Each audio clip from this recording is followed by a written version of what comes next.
He was just an elderly man, quietly settling into his first-class seat, excited to visit his grandson for the first time in years. But before the plane even took off, a flight attendant marched up to him, demanding he move, loudly, in front of everyone. Passengers watched in stunned silence as she insisted he didn't belong there. But what she didn't know? The man she was humiliating had far more power than she ever could have imagined. And just 5 minutes later, she would regret everything. Before we start the story, comment below where in the world you're watching from today. And if you enjoy stories like this, make sure to hit the like button and subscribe for more. He sat quietly in his seat, adjusting his reading glasses as he flipped through an old, worn-out book. His hands, rough with age, trembled slightly as he turned the page. The excitement in his heart was hard to contain. After years of waiting, he was finally going to see his grandson. The boy had saved up for months to surprise him with a first-class ticket, a gesture that meant more than words could express. He had dressed neatly for the occasion, wearing his best blazer, polished shoes, and a warm smile. The soft hum of the airplane filled the cabin as passengers settled into their seats, chatting or scrolling through their phones. A flight attendant walked down the aisle, checking seatbelts and offering practiced smiles to the first-class passengers. Her uniform was crisp, her posture upright, and her expression carried an air of authority. She moved with confidence, greeting each traveler with polite words, until her eyes landed on him. Her steps slowed, her polite expression faded into something unreadable. She glanced at his face, then down at his hands resting on the book, and then at his seat number.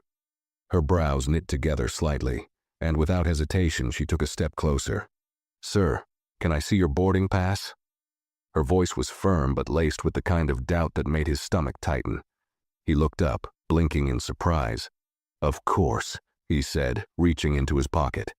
His fingers carefully pulled out the small piece of paper, neatly folded. He handed it to her with a slight smile, expecting her to simply verify it and move on. But she didn't. Instead, she frowned as she studied the ticket, flipping it back and forth as if searching for a flaw. "This is a first-class ticket," she said slowly, raising an eyebrow. "Yes," he nodded, still polite.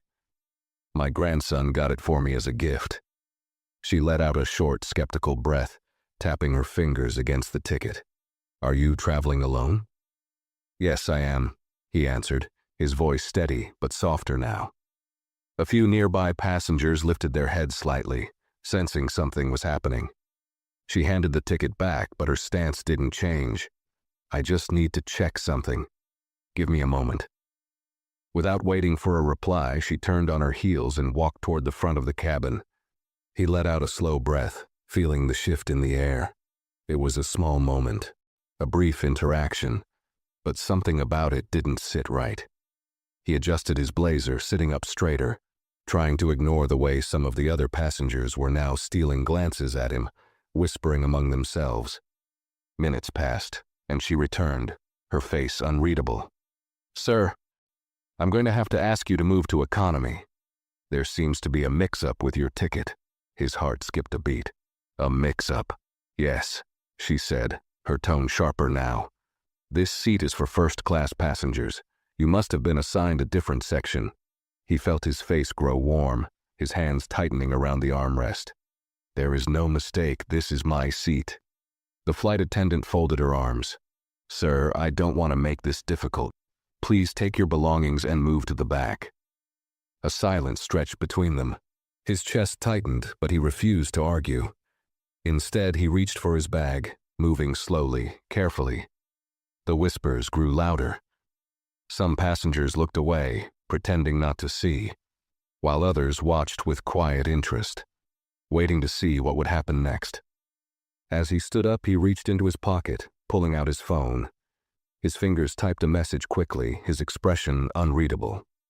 Then, without a word, he slid the phone back into his pocket, picked up his bag, and began walking toward the back of the plane.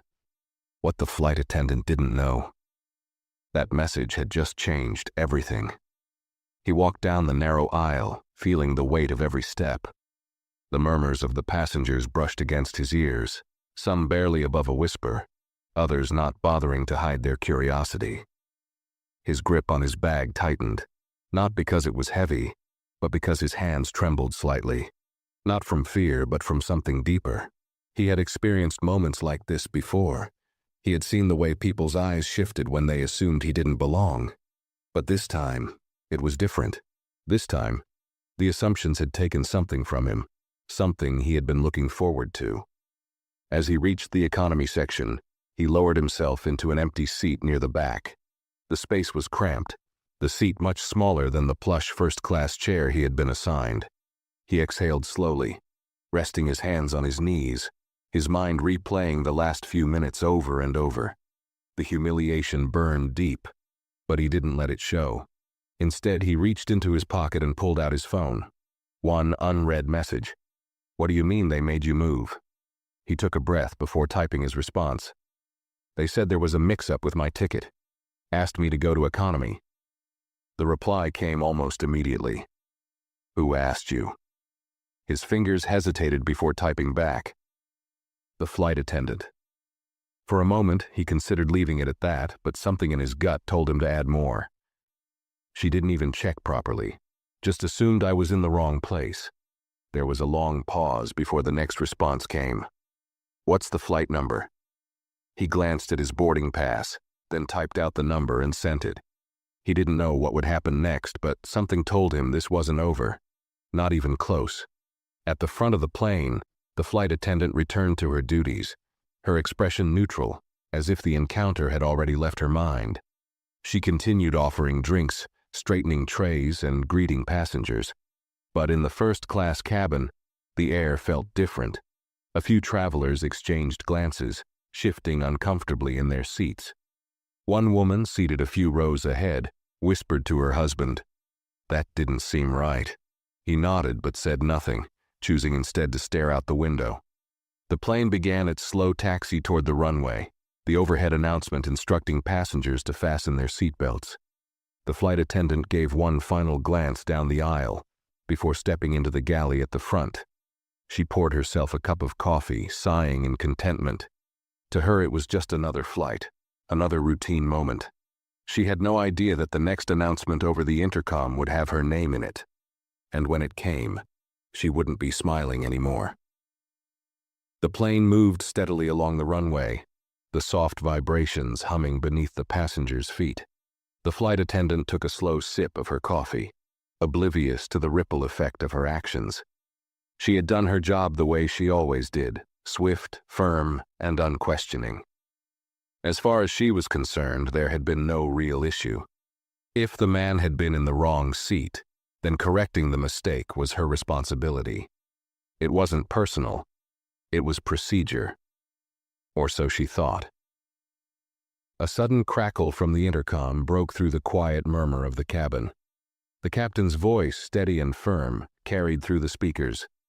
"Ms. Taylor, please report to the cockpit immediately." The cup in her hand paused mid-air. A few passengers turned their heads slightly, their curiosity piqued. A request like that wasn't common, especially before takeoff. The flight attendant straightened her posture, quickly setting down her cup and smoothing her uniform.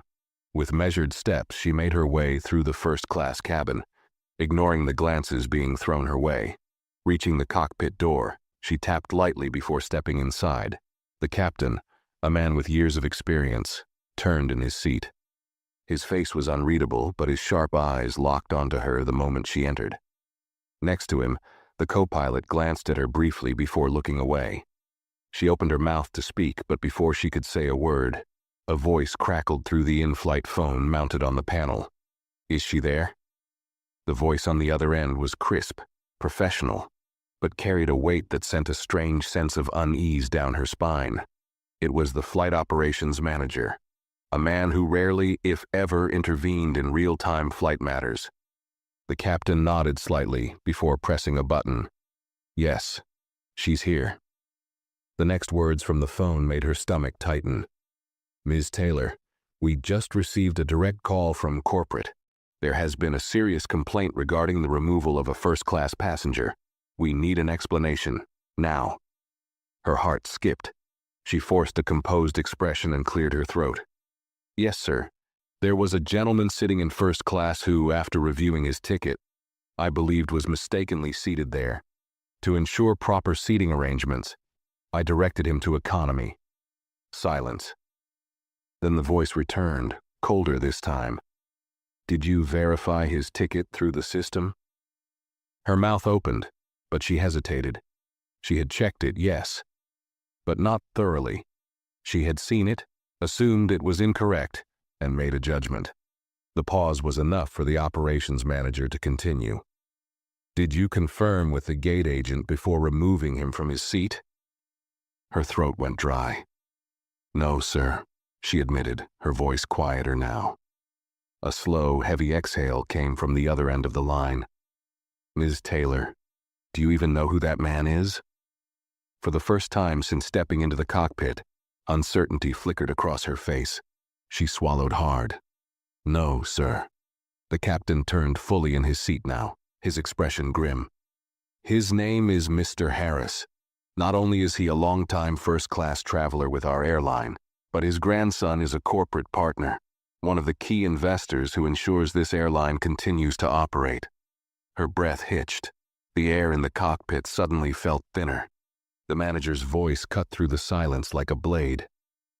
You didn't just remove a passenger, Ms. Taylor. You humiliated someone who has more influence over this airline than you do over this flight.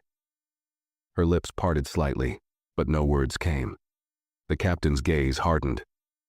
We have been given direct instructions from corporate, he said, his voice steady. You will return to Mr. Harris, personally apologize, and escort him back to first class in front of every passenger. Her stomach twisted.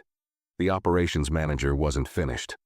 And when this flight lands, you will report directly to the executive office. Your employment status will be reviewed immediately. A cold wave of realization settled over her. She had never been spoken to like this before. Not by a captain, not by corporate, not by anyone. She had made snap judgments in the past, had handled passengers the way she saw fit, but never had it come back to her like this. Never had she been questioned like this. The call ended with a sharp click. The silence that followed was deafening. The captain gave her one last look before turning back to his controls. Fix your mistake. Her legs felt heavy as she turned and walked out of the cockpit.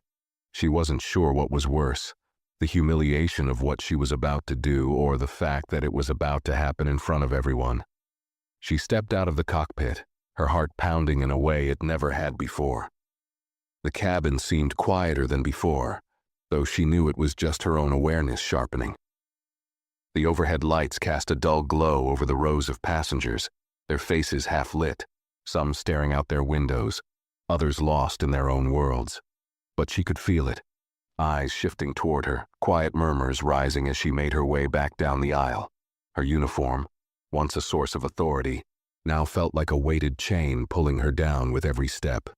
She reached the economy section, where Mr. Harris sat by the window, his hands resting in his lap, his gaze fixed outside.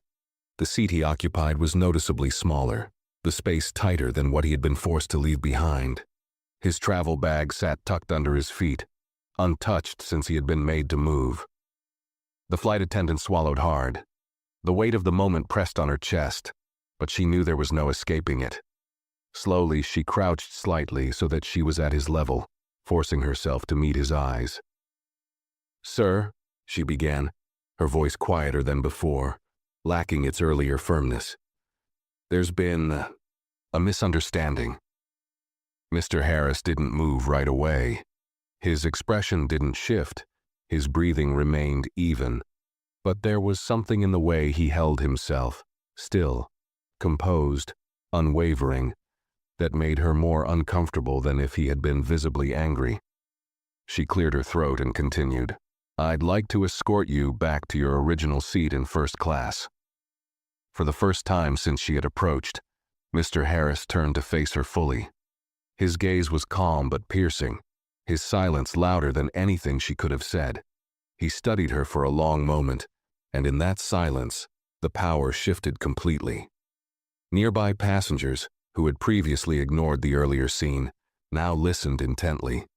Some leaned slightly forward in their seats, Others subtly turned their heads, pretending not to watch while not missing a word. "You're saying it was a misunderstanding?" Mr. Harris asked, his voice steady, his tone giving away nothing. The flight attendant hesitated. "Yes, there was—" She struggled for the right words. "An error in seating." Mr. Harris tilted his head slightly. "An error?" he repeated. "Or a choice?" The murmur in the cabin grew. People exchanged glances. They had heard everything earlier. They knew he was right. She exhaled slowly, gripping the edge of the seat in front of her for balance. I misjudged you." The words tasted foreign on her tongue. She had never been the one to admit fault before. Mr. Harris said nothing at first. He simply let her words linger in the air, making sure she felt the weight of them. Then, he reached for his bag, lifting it with careful hands, moving deliberately, unhurried. He didn't rush back to first class. He didn't let her dictate the pace anymore. As he stood, he looked her in the eye once more and said, "If you're going to apologize, please be honest about why you did it."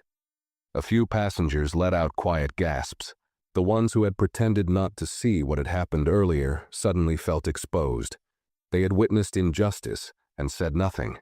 And now, they were watching someone be held accountable for it. The flight attendant felt her face burn, her throat dry. She wanted to escape the moment, to end this conversation as quickly as possible. But she had no control over it anymore. Without another word, Mr. Harris stepped past her and walked back toward first class. He didn't gloat, didn't smirk, didn't look around for validation. He simply returned to the place he had been denied, his back straight, his steps measured. She followed behind him, her presence now reduced to a shadow trailing a man who had already won. And with every step, she realized she hadn't just lost control of the situation. She had lost something far greater. The first-class cabin fell into an eerie silence as Mr. Harris stepped back into the space he had rightfully belonged to from the start. The air felt heavier now, different from before. The flight attendant, still trailing behind him, could feel the shift, the weight of unspoken judgment pressing down on her. The same passengers who had barely acknowledged Mr. Harris earlier now looked at him with something else: shame, curiosity, quiet guilt. He lowered himself into his seat, slow and deliberate, as if reclaiming it wasn't just about comfort but about something far deeper. He placed his bag beside him and adjusted his blazer before finally looking up at the flight attendant. She stood stiffly, her hands clasped together in front of her, her usual authority stripped away. For the first time, she felt truly small. "If there's anything you need," she said, forcing her voice to remain professional, "please let me know." Mr. Harris didn't answer right away. He reached for his seatbelt, buckling it calmly. Only then did he tilt his head slightly and look at her with the same quiet intensity as before. "You didn't ask me that when I first sat down." The words were soft, but they hit with the force of a tidal wave. A few rows away, a businessman cleared his throat uncomfortably. A woman clutched the edges of her blanket a little tighter. The silence stretched long enough for the weight of the moment to settle on every single person in the cabin. The flight attendant's fingers curled slightly. She started, but nothing useful came out. Mr. Harris nodded once, as if that was all the answer he needed. He turned away from her then, calmly opening the in-flight magazine, signaling that the conversation was over. The flight attendant swallowed hard, the usual rhythm of her job, serving drinks, smiling at passengers walking through the cabin with confidence, felt impossible now. She was still standing there, stuck in place, as if waiting for some kind of escape from the moment. But there was none. With nothing left to say, she turned abruptly and walked back toward the front galley, her legs feeling unsteady beneath her. She didn't even make it 3 steps before another voice stopped her cold. "Ladies and gentlemen, this is your captain speaking." Her breath caught. She turned slightly, hearing the slight crackle of the intercom fill the cabin. "We'd like to extend our sincerest apologies for the earlier disruption. Our first-class passenger, Mr. Harris, has been returned to his original seat where he should have been all along. We deeply appreciate his loyalty to our airline." A slow ripple of murmurs spread through the cabin. A few passengers nodded in approval. Others lowered their heads, shifting awkwardly in their seats. But the real blow came next. "Ms. Taylor, please report to the galley immediately." The announcement rang in her ears. The humiliation washed over her in waves, each one stronger than the last.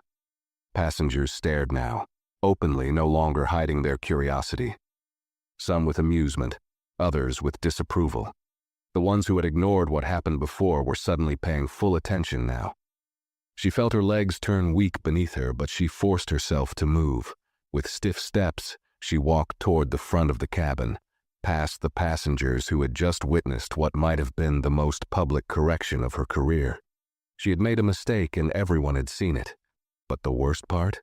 Her punishment wasn't over yet. She stepped into the front galley, her breath uneven, her pulse hammering in her ears. The space that had once been her domain, where she moved with confidence and authority, now felt like a cage. The hum of the engines filled the silence, but it did nothing to drown out the weight pressing down on her chest. The moment she stopped, the in-flight phone buzzed sharply. She flinched before quickly reaching for it. Her fingers trembled slightly as she pressed it to her ear. "This is Ms. Taylor," she said, forcing her voice to remain steady. The voice on the other end wasn't the captain's. It was deeper, smoother, and far more unsettling. "This is Dominic Carter." Her stomach twisted. The name alone sent a cold wave through her. Dominic Carter, the executive overseeing operations for the airline. The same man who made decisions about staffing, policies, and, more importantly, terminations. He didn't waste time. "We need to have a conversation about your handling of Mr. Harris," he said. "You removed a first-class passenger without verifying his credentials, publicly humiliated him, and caused an unnecessary disruption. Do you have anything to say for yourself?" Her throat tightened. I was just following procedure," she said quickly. "I believed there was a seating error and I—" "You didn't believe," he cut her off sharply. "You assumed." She felt a lump form in her throat. The words hung in the air, thick and heavy. There was a pause, and then his tone grew even colder. "You will personally file a full incident report when this flight lands. You will also be required to meet with the executive board to explain why you believed it was appropriate to remove a long-standing VIP passenger without confirmation." She swallowed hard. "Sir, That is not a request." His voice carried the weight of finality. A lump of panic settled in her stomach. Her hands, normally steady, were damp against the phone's surface. "There was one more thing. Effective immediately, your employment status is under review." The words crushed her like a blow to the chest. She felt dizzy for a moment, as if the entire plane had tilted beneath her feet. "Do you understand?" She forced herself to respond, even though her voice barely came out. "Yes, sir." The line clicked off. She lowered the phone slowly, her fingers gripping it so tightly her knuckles turned white. She was no longer in control. For years she had dictated the rules inside the cabin, managing passengers with confidence, ensuring things ran the way she thought they should. Now she wasn't even sure if she'd have a job by the time this plane landed. And worst of all, she had no one to blame but herself. She stood frozen in the galley, gripping the edge of the counter, her breath shallow. The reality of the situation was sinking in fast, like water filling a sinking ship. Her mind raced, searching for some way out of this, some explanation that could soften the blow, but deep down, she knew. There was nothing she could say that would undo what she had done. The murmurs from the first-class cabin hadn't faded. She could still feel their eyes on her, their judgment wrapping around her like a suffocating fog. She had spent years making quick decisions, enforcing the rules, ensuring order in her own way. But now, for the first time, she wasn't the one handing out consequences. She was the one receiving them. A soft shuffle of footsteps made her tense. Another flight attendant, one of the newer hires, a quiet woman named Hannah, stood a few feet away, watching her with an expression that was hard to read. "They just called from corporate, didn't they?" Hannah asked, her voice careful. Ms. Taylor's jaw tightened. She didn't answer. Hannah let out a small sigh. "They wouldn't have done that if it wasn't serious." Ms. Taylor shot her a sharp look. I don't need your commentary right now. Hannah raised her hand slightly. I'm not trying to make things worse, but let's be honest. You never even checked his ticket properly, did you? The words hit like a slap. Ms. Taylor's grip on the counter tightened. Mind your business, she muttered. But Hannah didn't move. She tilted her head slightly, studying Ms. Taylor like she was seeing her for the first time. You know, I watched the whole thing, she said after a moment. You questioned him, but you never questioned anyone else in first class. Just him. Ms. Taylor's stomach twisted. Hannah exhaled through her nose, shaking her head. I've seen how you treat certain passengers. Ms. Taylor's eyes snapped to hers, defensive. Excuse me? Hannah didn't back down. You heard me. She glanced toward the first-class cabin. The only difference this time? You picked the wrong person. Ms. Taylor wanted to snap back, wanted to defend herself, but the words wouldn't come, because deep down she knew Hannah was right. A beat of silence passed before Hannah turned to leave, but before she did, she said one last thing. You should start thinking about what you're going to say when we land. And just like that, she was gone, leaving Ms. Taylor standing there, alone in the galley, drowning in the realization that her career was crumbling around her. The plane had barely been in the air for an hour, but she already knew this was going to be the longest flight of her life.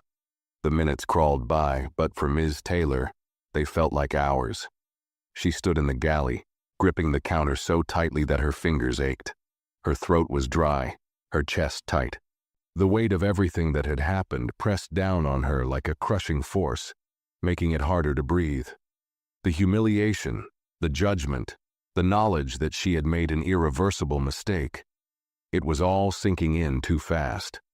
She had spent her entire career controlling situations, making sure things ran smoothly. Passengers followed her instructions without question. She had always been firm, authoritative, the kind of flight attendant who demanded respect. But now she wasn't the one giving instructions. She was the one being told what to do. And it burned. She tried to steady her breathing, to push down the rising panic in her chest. Maybe, just maybe, she could salvage this. Maybe when they landed she could explain herself, reason with corporate, tell them that it was all just a misunderstanding. But a voice in the back of her mind, the voice she had been ignoring, whispered the truth. It wasn't a misunderstanding, it was a choice. She had looked at Mr. Harris and assumed without hesitation that he didn't belong in first class. She hadn't questioned it. She hadn't given it a second thought.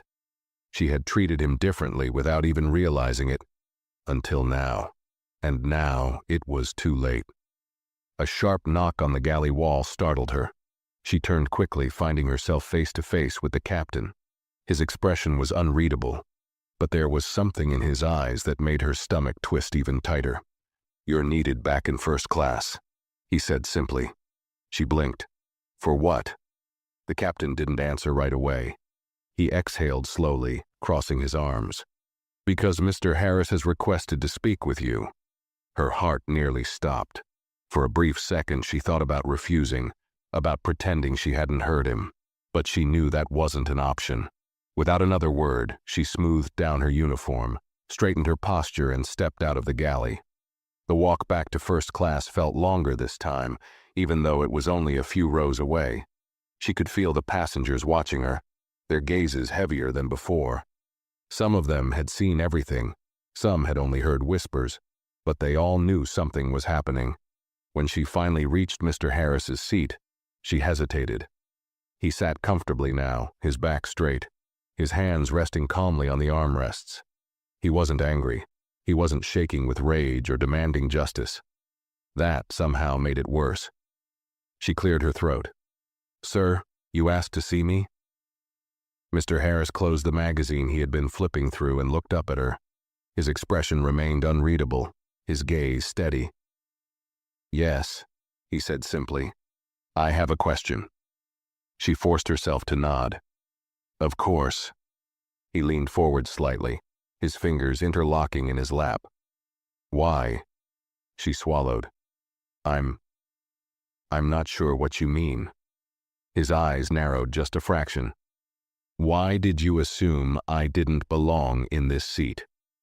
The silence that followed was suffocating. A few passengers subtly turned their heads, pretending not to listen while hanging on to every word. She opened her mouth, searching for something to say. Anything that would make this moment less painful.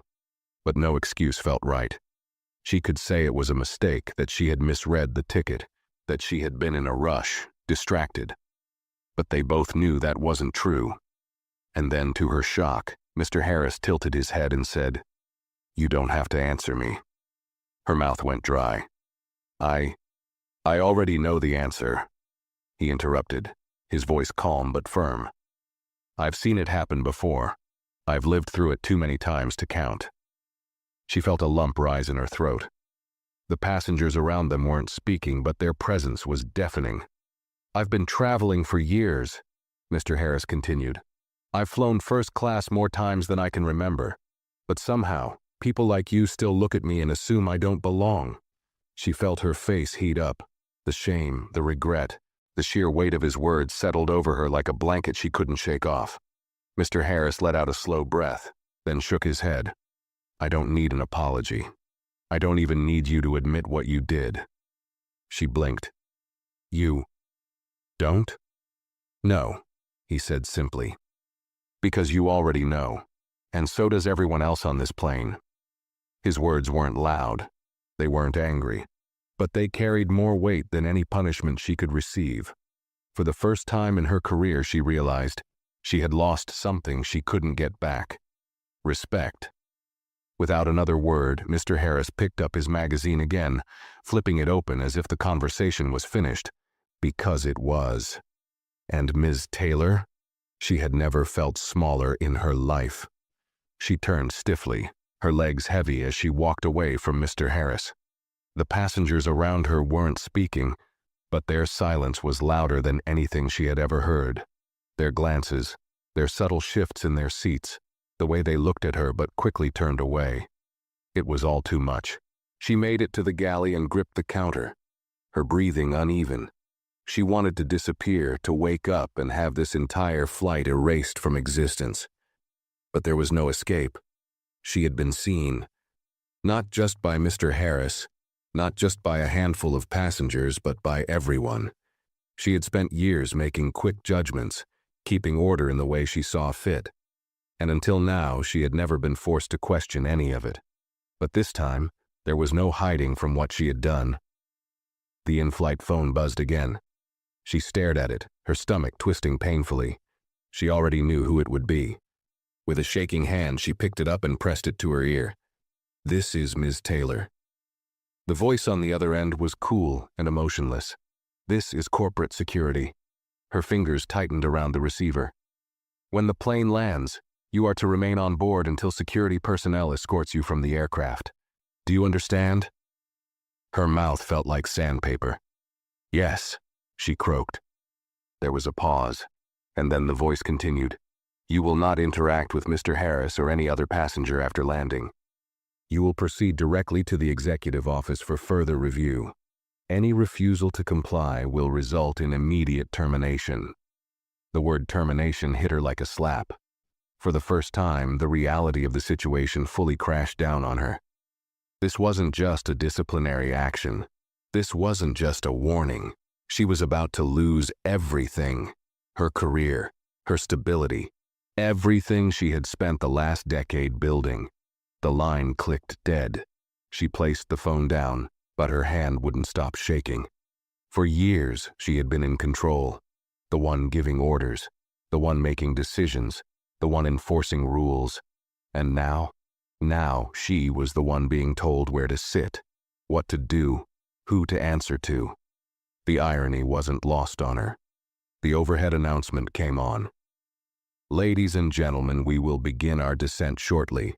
Please ensure your seat belts are fastened and tray tables are in their upright positions." She swallowed hard, gripping the counter like it was the only thing keeping her standing. She had spent so much time looking at passengers like Mr. Harris, as though they were beneath first class. But in just a few short hours, she had become the one at the bottom, And soon she wouldn't be a flight attendant at all. Down the aisle, Mr. Harris sat calmly. He had felt every shift in the energy of the plane. He had seen the way passengers sat awkwardly, the way some of them looked at him with newfound respect, while others looked at him with guilt. They had all seen it happen. They had watched him be humiliated, and none of them had spoken up. And now they were witnessing the fallout. He had been quiet for most of the flight. He didn't believe in making a scene, in demanding things be fixed with loud voices or aggression. He had learned long ago that power didn't always come from volume. It came from presence. He didn't need to humiliate her in return. He didn't need to demand an apology. She was already facing something far worse than anything he could have said. The realization of what she had done. The weight of a mistake that would follow her long after this plane landed. The reality that in less than an hour, she would no longer be employed. He exhaled slowly, adjusting his seatbelt. She had thought she was above him, but as the plane started its descent, she was the one who would be walking off in shame, and he would walk off with his head held high. The plane began its slow descent, the familiar pressure shift making passengers adjust in their seats. Overhead compartments rattled softly, the engines hummed at a lower pitch, and outside the window the sprawling city below came into view, bathed in the golden hues of the setting sun. Mr. Harris remained still, his hands resting on his lap, his eyes calm as he stared out at the horizon. This wasn't his first flight. It wasn't even his first time dealing with someone like Ms. Taylor. But this time, something was different. This time, the person who had wronged him wasn't walking away untouched. For decades, he had learned to pick his battles. He had grown up in a world that demanded patience from men like him, where raising your voice only made people turn away faster. He had learned to sit through the discomfort, to swallow his pride, to let things slide because that's just the way things were. But not today. Today he hadn't had to fight. He hadn't had to yell. He hadn't had to demand anything. He had let the weight of truth do all the work. The same people who had sat silently when he was forced from his seat now avoided his gaze. A few, embarrassed by their own inaction, had tried to offer small, awkward smiles, as if that would somehow erase what had happened. He hadn't smiled back, because it wasn't about him anymore. It was about something bigger, something that had happened countless times before, to countless others. With no justice at all.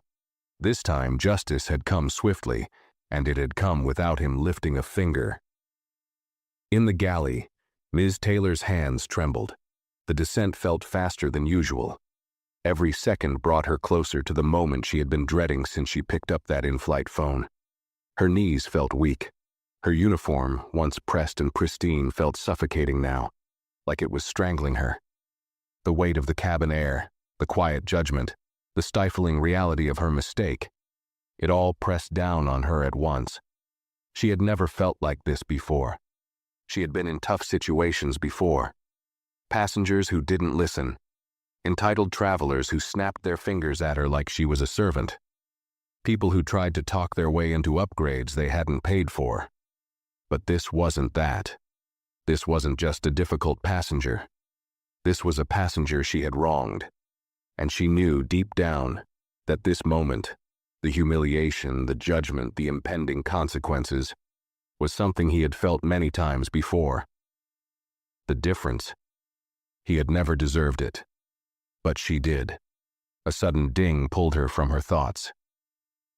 Ladies and gentlemen, welcome to our destination. Please remain seated with your seatbelts fastened until we arrive at the gate.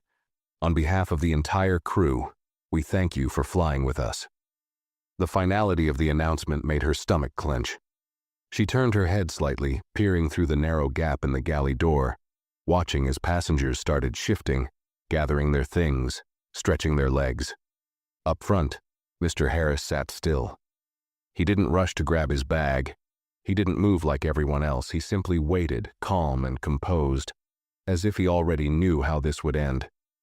And he did, because Ms. Taylor wasn't leaving this plane the way she had planned. A shadow fell over her, and she flinched slightly before turning. The captain stood in the galley entrance, his hands clasped behind his back, his expression unreadable. "They're waiting for you outside the jet bridge," he said. Her throat felt dry. "Security?" He gave a slow nod. "And someone from corporate." The words made her dizzy. Corporate. That meant this wasn't just a routine investigation. This wasn't something they were going to sweep under the rug. This was serious. She had known that, of course, but hearing it confirmed by the captain made it all too real. She wanted to plead her case. She wanted to say something, anything, to convince him that this had all been blown out of proportion. But the look on his face told her there was no use. She had spent years controlling the fate of passengers on flights, deciding how to treat them, whether they were worthy of her respect. Now, someone else was deciding her fate, and she didn't have a say in it. "Please exit the aircraft once all passengers have disembarked," the captain said, his voice neutral, professional. And then he left. The walk off the plane. Row by row, passengers stood up, stretching, reaching for their bags, stepping into the aisle. Mr. Harris still didn't move. He let them all go first, let them shuffle past him, let them glance at him one last time, some in quiet guilt, others in silent respect. He had nothing to rush for. This moment belonged to him now. Ms. Taylor remained in the galley, her heart pounding, waiting for the inevitable. One by one, the plane emptied, until only 2 people remained, Mr. Harris and her. He finally stood, taking his time as he reached for his bag. His movements were slow, deliberate, unshaken.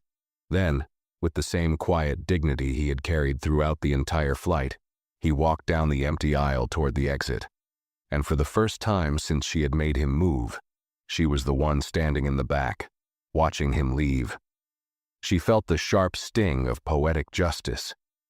He didn't look at her as he passed. He didn't need to. The message was clear. She had treated him like he was beneath her. And now, she wasn't even on his level. He stepped off the plane, and a few seconds later, security stepped on. "Miss Taylor?" She inhaled sharply and turned, her hands clenched at her sides. The officer gave a short nod toward the exit. "Come with us." Her legs felt like lead as she stepped forward, every step toward the jet bridge heavier than the last. The same walkway she had used countless times before now felt like a walk toward the end of everything she had worked for. Passengers were gone. Mr. Harris was gone. But the consequences of her actions, those were waiting for her just beyond the jet bridge. Miss Taylor stepped onto the jet bridge, her breath shallow, her hands clenched tightly at her sides. The sterile, gray walls of the walkway felt narrower than usual, pressing in on her as she walked toward what she knew was waiting ahead. Her usually confident steps felt unsteady, her legs heavy with the weight of what was happening. This wasn't just another flight. This wasn't just another difficult passenger situation. This was the end of everything she had built. As she emerged into the terminal, the first thing she saw was the 2 uniformed security officers standing near the gate, their expressions unreadable. But they weren't the ones that made her stomach drop. It was the man in the navy blue suit standing beside them, Dominic Carter, senior executive, one of the highest-ranking decision-makers in the airline, a man whose name alone could make even the most seasoned employees nervous. She had only seen him once before, years ago, during a corporate visit to her training center. He had given a short speech about professionalism, about how the airline prided itself on excellence in service. Now, he was standing in front of her, his expression cold, his gaze sharp. She stopped in front of him, her pulse hammering. "Ms. Taylor," he said, his voice even, controlled.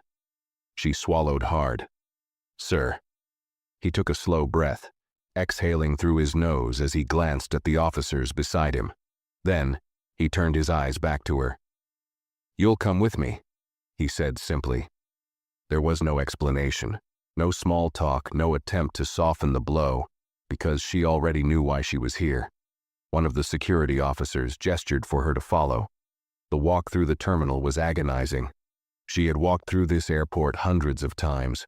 She had worn her uniform with pride, moving through the bustling crowds of travelers with authority, answering questions, directing passengers, ensuring order. Now she was being escorted like a problem that needed to be handled. She saw other flight attendants in passing, their eyes widening slightly before they quickly looked away, pretending they hadn't seen her. She saw a few passengers from her flight lingering near the baggage claim, some of them recognizing her immediately, their whispers hushed but unmistakable. She clenched her jaw, staring straight ahead. She couldn't let them see her break. The executive conference room. When they arrived at the private executive offices near the terminal, the doors shut behind her with a quiet finality that made her chest tighten. The room was cold, modern. A long glass conference table sat in the center, flanked by tall back chairs. She had never been inside this part of the airport before, because flight attendants didn't come here, not unless they were being dealt with. Dominic Carter moved to the head of the table, lowering himself into one of the chairs. He gestured for her to sit across from him. She hesitated for a split second before obeying, lowering herself onto the leather seat, her palms pressing against her thighs to keep from trembling. He took a slow breath, tapping his fingers against the surface of the table. "You've been with this airline for how long?" 10 years, she answered quietly. 10 years, he repeated. "That's a long time." She nodded stiffly, unsure where this was going. He leaned forward slightly, his eyes never leaving hers. "And in those 10 years, have you ever had a passenger removed from first class without verifying their ticket properly?" She hesitated. Yes or no, Ms. Taylor?" His voice was sharp now. She swallowed. "No, sir." He nodded, as if confirming something he already knew. "Then tell me, what made you so certain that Mr. Harris didn't belong there?" Her throat tightened. She knew what he was asking, and she had no answer that wouldn't condemn her. I assumed there was an error," she said weakly. "You assumed?" he echoed. She bit the inside of her cheek, staring down at her hands. Dominic exhaled, leaning back in his chair. "Do you understand the gravity of what you've done?" She nodded once, but he wasn't finished.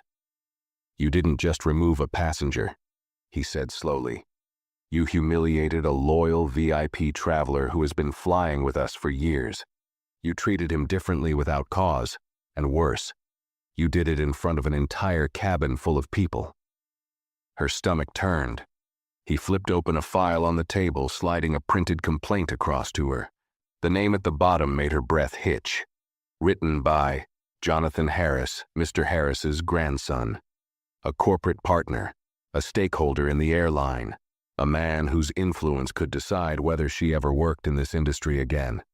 He sent this complaint directly to the executive board within minutes of takeoff, Dominic said. "You know what that tells me?" She shook her head, her throat dry. "It tells me that the second you removed his grandfather from his seat, he already knew how this was going to end for you." Her breath stuttered. Dominic tapped the paper. "I spoke to him personally before this meeting. He could have asked for anything. Your immediate firing, legal action, public statements. But do you know what he said?" She shook her head again, barely able to speak. "He said he didn't care about what happens to you," Dominic said, his tone cold, "because the worst punishment you could get is knowing exactly why you lost everything." A sharp silence followed. She clenched her fists under the table, her nails digging into her palms. Dominic let the moment sit before he finally closed the file. "The board will decide your termination status within the next 48 hours, he said. "Until then, you're officially suspended without pay. Turn in your badge and your airline ID before you leave this office." She sat frozen, her breath shallow, her mind spinning. "Dismissed," he said simply. She opened her mouth, wanting to say something, to defend herself, to explain, to plead. But there was nothing left to say. Her career was over. And worst of all, she had done it to herself. She sat frozen in the chair, the weight of Dominic Carter's words pressing down on her like a boulder she couldn't move. The room was silent, except for the faint hum of the ventilation system. But inside her head, everything was deafening. Her heartbeat, her breathing, the realization that this was really happening. She had walked into this airport as a respected flight attendant, someone who held authority, someone who dictated the rules. Now she was sitting across from one of the most powerful men in the airline industry, being dismissed like she was nothing. It wasn't supposed to end like this. Her fingers twitched slightly, itching to reach for the badge clipped onto her uniform. She had worn it for a decade, had taken pride in it, had walked through countless terminals with it pinned neatly to her chest. Now, it felt like a scarlet letter. She swallowed the lump in her throat, reaching up with stiff fingers and unpinning the badge. The small metal clip gave a quiet snap as it came loose. She placed it on the table, her hands unsteady. Then she reached for her airline ID. The card felt heavier than it should have. She had used it to clock into shifts, to pass through security checkpoints, to access employee-only areas. Now she was handing it over like a piece of expired paperwork. She slid it across the table, her fingers brushing against the cold glass surface. Dominic didn't react. He didn't reach for the items immediately. Instead, he let them sit there, untouched, like they no longer had any value. That somehow made it worse. "You're free to go," he said, his voice calm, composed, like this was just another routine meeting for him. For her, it was the end of everything. She forced herself to stand, though her legs felt unsteady. The moment she pushed the chair back, it scraped against the floor, the sound making her wince. She didn't look at Dominic Carter. She couldn't. Instead, she turned and walked toward the door, every step feeling like it carried the weight of 10 years of service being erased. She hesitated for a fraction of a second before gripping the handle. She wanted to turn back, to say something, to defend herself, to ask for a second chance, to plead for mercy. But mercy wasn't something she had given Mr. Harris, and now she wasn't getting it in return. She stepped out of the office, the door closing behind her with a soft but final click. The walk through the terminal. The hallway leading back into the main terminal felt longer than she remembered. The walls seemed taller, the lights too bright, the footsteps of people passing by echoing in her ears. She kept her head down, her hands gripping the strap of her bag so tightly her knuckles turned white. She just needed to get out. She just needed to make it to the parking lot, to her car, to anywhere but here. But fate wasn't done with her yet. As she stepped onto the main concourse, she spotted him, Mr. Harris. He was seated near one of the large windows, a cup of coffee resting on the table in front of him. The soft glow of the sunset spilled through the glass, casting a warm light over his calm face. He wasn't watching her. He didn't need to. She could have walked past him. She could have kept moving, pretended she hadn't seen him. But something in her, something she couldn't quite name, made her stop. For a moment, she just stood there, the distance between them feeling impossibly vast, despite only being a few feet away. Then, as if sensing her presence, Mr. Harris finally looked up. Their eyes met. There was no anger in his expression, no smugness, no satisfaction, just quiet understanding. That made her stomach twist even tighter. She opened her mouth, but nothing came out. Mr. Harris set down his coffee, studying her for a long moment before speaking. "Lost something?" he asked, his tone even. Her throat tightened. She knew what he meant. And she had no answer. She let out a shaky breath. But she couldn't finish. Because what was there to say?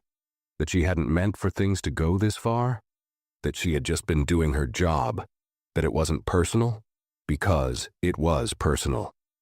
It had been personal the moment she made a decision about him without knowing a thing about him.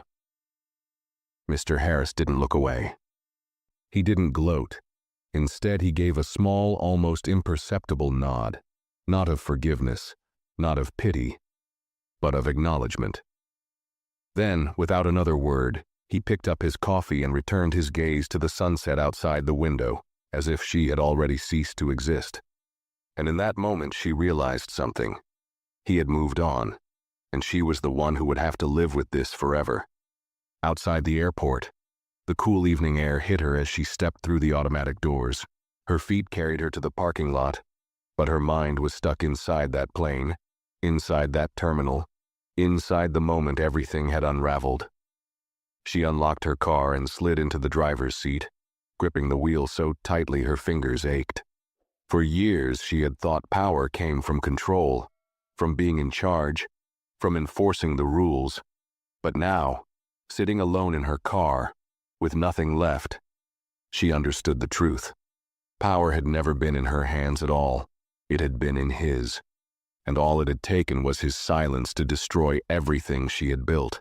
She turned the key in the ignition, the engine roaring to life. But she didn't drive away. She just sat there, staring at the blinking airport lights in her rearview mirror, knowing that somewhere inside Mr. Harris was boarding his next flight, moving forward. And she wasn't going anywhere. She sat in the car, gripping the steering wheel, the hum of the engine filling the empty space around her. Her mind was spinning, replaying every single moment from the last few hours, trying to make sense of how everything had fallen apart so quickly. She had walked into that flight with certainty, with control, with authority. She had believed she was untouchable, a seasoned professional who knew how to handle passengers, how to run her cabin, how to maintain order. But now she was sitting in the parking lot of an airport where she had worked for 10 years, knowing she might never step inside as an employee again. She had never been on this side of things before. She had never been the one being asked to leave. Her fingers tightened around the wheel. A part of her wanted to be angry.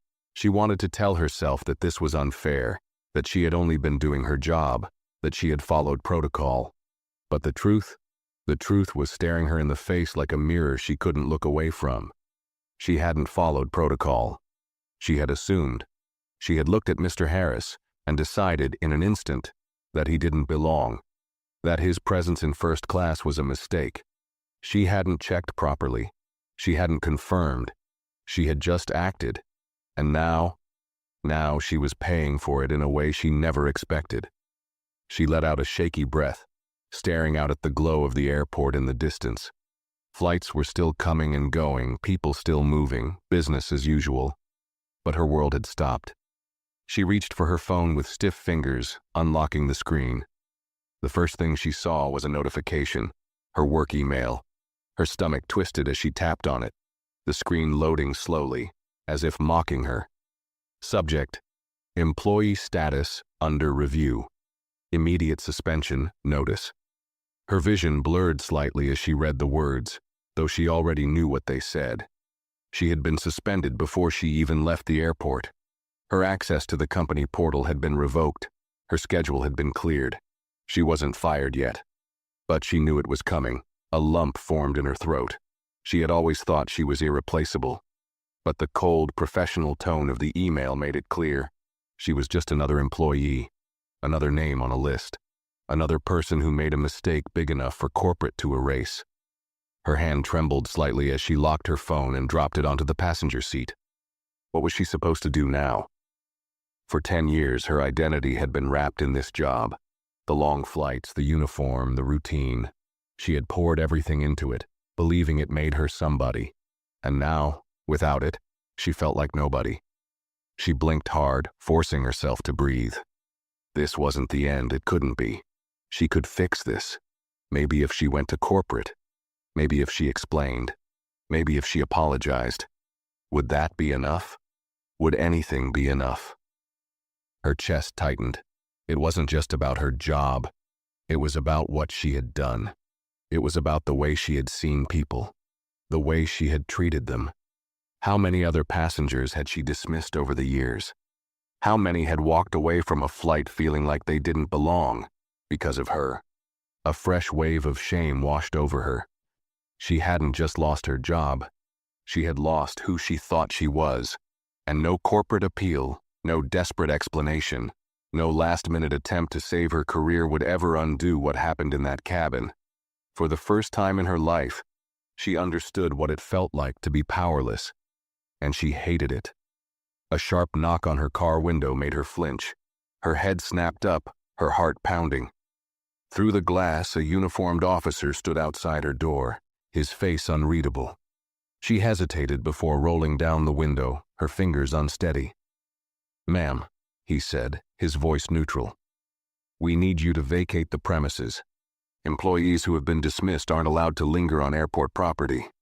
The word sent a fresh jolt through her chest. They were already treating her like she didn't belong, like she was just another former employee. She swallowed hard, forcing a stiff nod. I understand. The officer gave a small, professional nod before stepping back.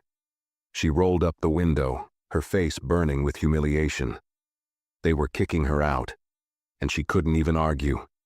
She reached for the gear shift, her fingers stiff, and put the car into reverse. As she backed out of the parking space, she caught one last glimpse of the airport in her rearview mirror. For 10 years, this place had been her home. Now, it was just another place she wasn't welcome. She pulled onto the road, gripping the wheel tighter, her vision blurring slightly. She didn't know where she was going, but she knew one thing. She would never be coming back. The road stretched ahead of her, dark and endless, illuminated only by the occasional glow of streetlights and the red taillights of distant cars. She had driven this route countless times before, heading home after long shifts, exhausted but satisfied, knowing she had done her job. But this drive was different. There was no exhaustion, no sense of accomplishment, just an overwhelming emptiness. Her hands gripped the wheel tighter, her knuckles white. The silence in the car was suffocating, but she couldn't bring herself to turn on the radio. Any noise would only remind her of what she was trying to ignore. Her career was over. Her reputation was shattered. And the worst part? She had no one to blame but herself. Her mind drifted back to Mr. Harris, to the way he had looked at her. Not with anger, not with the satisfaction of someone who had won, but with something worse. Disappointment. It had been written all over his face, and that was what hurt the most. She had always believed she was fair, that she treated passengers professionally, that she followed the rules. But today, she had been forced to see herself through someone else's eyes. She had looked at Mr. Harris and made a decision about him before he had even spoken. She had assumed, and in that assumption, she had exposed something about herself that she hadn't been ready to face. How many times had she done this before? How many passengers had she dismissed over the years, their frustration ignored, their dignity quietly taken from them?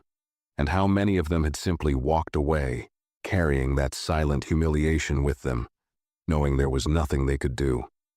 The realization settled in her chest like a stone. She had been part of the problem, and now she was paying for it. A sharp beep from her phone snapped her out of her thoughts. She glanced at the screen, expecting another work email, another cold notification from corporate.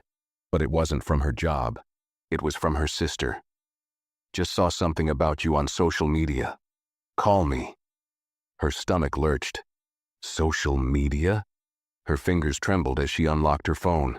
The screen refreshed, and there it was. Her name trending on multiple platforms, news articles, video clips from the flight, and worst of all, passenger recordings. One headline made her blood run cold. Flight attendant removed elderly black man from first class and gets fired before the plane lands. Her pulse pounded in her ears as she scrolled. The video was there. Someone had recorded the entire thing. The moment she had stood over Mr. Harris, questioning his seat, demanding he move, barely listening when he tried to explain. Then, the second video, the one where she was forced to walk back down the aisle and apologize. The humiliation was written all over her face, frozen in time for the world to see. Thousands of comments flooded the post. She didn't even check his ticket, just assumed. Disgusting. Glad she got what was coming to her. How many times has this happened before and no one caught it on camera? She lost her job in real time. That's karma. I feel no sympathy for her. Her throat tightened. This wasn't just about the airline anymore. This was everywhere. She scrolled further, her breathing shallow. More headlines, more comments, more people dissecting every moment of what had happened. Some were calling for her to be permanently banned from working in the airline industry. Some were already finding her personal information, her address, her family's social media pages. Her vision blurred as panic set in. This wasn't just a job loss. This was her entire life crumbling in real time. She tossed the phone onto the passenger seat like it had burned her, gripping the wheel as her breath came faster. This couldn't be happening. This couldn't be happening. She blinked rapidly, trying to push back the rising fear, the sharp realization that she wasn't just out of a job. She was about to lose everything. The internet never forgets. And neither would the world. Her breath came in shallow gasps as she tightened her grip on the steering wheel, her knuckles aching from the pressure. The road ahead blurred, the streetlights stretching into long streaks of light as panic settled deep in her chest. This wasn't just about her job anymore. This was her life. Her name was trending. Her face was plastered across every news outlet, every social media platform, every conversation happening in comment sections filled with strangers who would never meet her, but who already hated her. And the worst part? She couldn't even argue with them because they were right. She had assumed. She had humiliated him. She had treated Mr. Harris differently, and now the world had seen it. She picked up her phone with trembling fingers, hesitating before unlocking it again. The screen lit up, filled with notifications, messages from old coworkers, acquaintances, people she barely knew but who suddenly had something to say. What the hell happened? Did you really get fired? You're all over the news. But there was one message that stood out, a name she hadn't seen pop up in a long time. Her mother. She swallowed hard before tapping it open. It was short.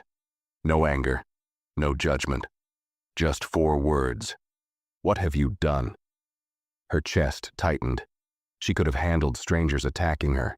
She could have handled losing her job. But this, the shame of knowing her own family was seeing her like this, watching her fall apart in real time, watching her mistakes spread across the internet like wildfire. That was something she hadn't prepared for. She let the phone drop onto the passenger seat again, pressing the heel of her palm against her forehead, trying to force herself to breathe. What was she supposed to do now? She had spent 10 years working towards something, building a reputation, making a name for herself. And in one flight, one choice, one moment, it was gone. She was nothing now, no job, no future in the airline industry, no way to escape the mess she had created. Because this wasn't something that would disappear in a few days. This would follow her forever. The realization struck like a hammer to the chest. She was never going to escape this. This wasn't just a mistake. This was who she had been all along. And now the world had seen it. Her fingers curled into fists as she stared ahead at the dark road, the airport shrinking in her rearview mirror. Somewhere inside, Mr. Harris was probably boarding his next flight, moving forward. But she had nowhere to go. And for the first time in her life, she finally understood what it felt like to be the one left behind. That's the story. What do you think? Let me know your thoughts in the comments below. And if you enjoyed this video, don't forget to hit the like button, share your opinion, and subscribe for more